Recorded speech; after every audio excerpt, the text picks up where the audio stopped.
Good evening, folks.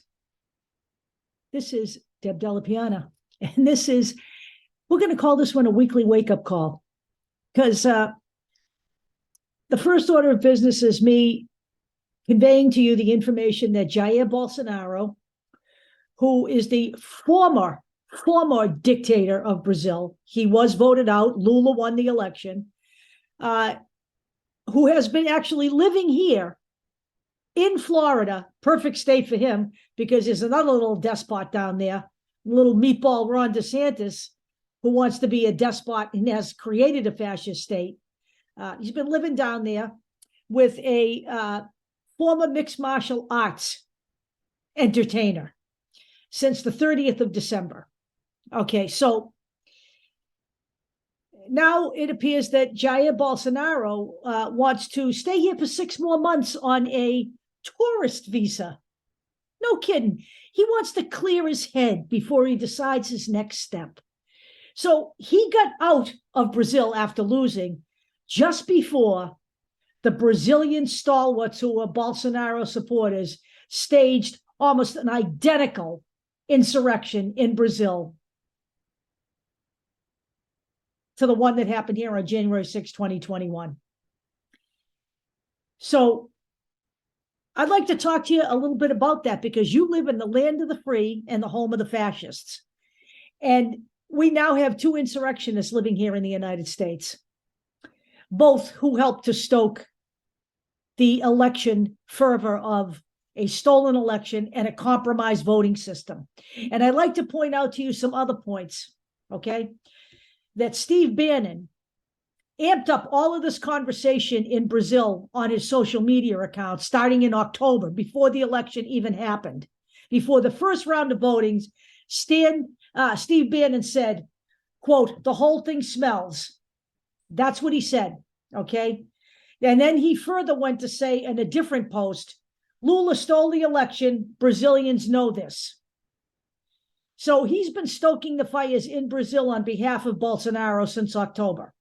Ali Alexander, who was the creator of the Stop the Steal movement here in the United States, literally told the people of Brazil to, quote, "do whatever is necessary." He claimed to have contacts in the country of Brazil. And then what happened after the insurrection there, where they did storm and break into buildings, very similar to what happened here, the Brazilian insurrectionists try to shift the blame to the supporters of Lula, much in the same way as they tried here to shift the blame to Black Lives Matter and Antifa. All of these parallels, folks, are not coincidental. You need to understand this. We did a video over 2 years ago, actually maybe 4 years now, where we said the right-wing movement in this country was a worldwide movement.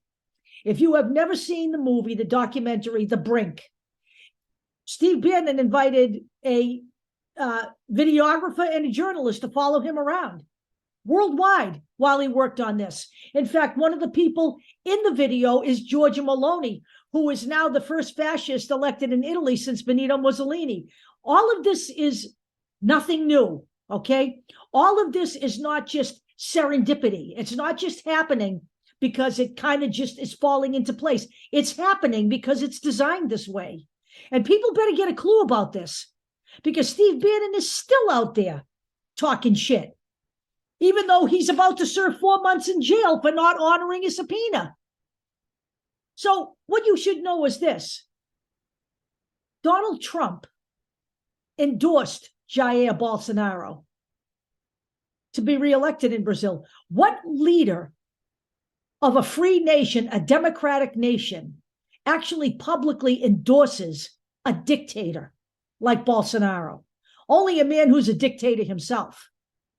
It should be no surprise, because that's what Donald Trump actually is. He is a wannabe dictator, okay? And by the way, Bolsonaro's nickname is the Donald Trump of the tropics. Jair Bolsonaro was the keynote speaker at last year's Conservative Political Action Conference. The keynote speaker is the speaker who closes out the event. This year's keynote speaker at the Conservative Political Action Conference, which just ended in March, was Donald Trump, the deposed leader of the United States. Both Bolsonaro and his son Eduardo, who is also a Brazilian lawmaker, have visited Donald Trump at Mar-a-Lago more than once. Both have attended dinner at Steve Bannon's house. Eduardo Bolsonaro has been a regular attendee at the CPAC conferences. Jason Miller, Donald Trump's former campaign advisor, met with Eduardo Bolsonaro in Brazil.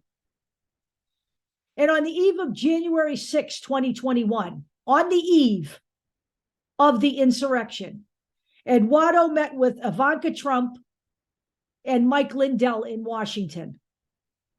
These are all matters of public record. None of this is made up. All of this is in public view. Go to our YouTube channel. Go to YouTube and type in Deb Della Piana. We are making this YouTube video also. We're making this a YouTube video also. So all of these links will be in here. This is all by design. It is a worldwide move to the right. It is not just happening in the United States. But I will tell you this right now. Continuing to believe that it can't happen here is actually quite foolish. It is happening here right now. Right this minute, we have a House of Representatives that is chock full of insurrectionists, people who have supported the insurrection, people who have voted against certifying Joe Biden's election.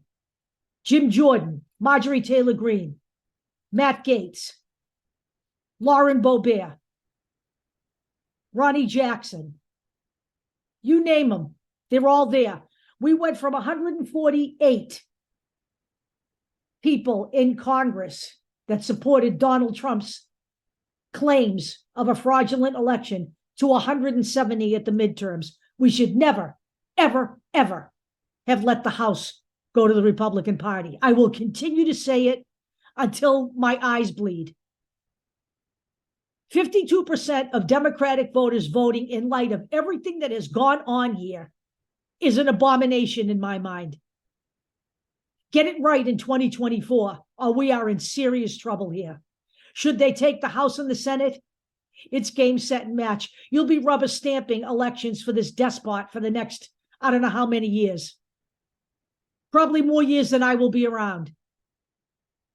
It is no longer a joke, folks. This isn't a drill. This is not a drill. What they are doing is not a drill. They are dead serious, and they are forging ahead. They don't need Donald Trump to do this. They are in place. Ron DeSantis is Donald Trump on steroids, but they don't need Ron DeSantis either.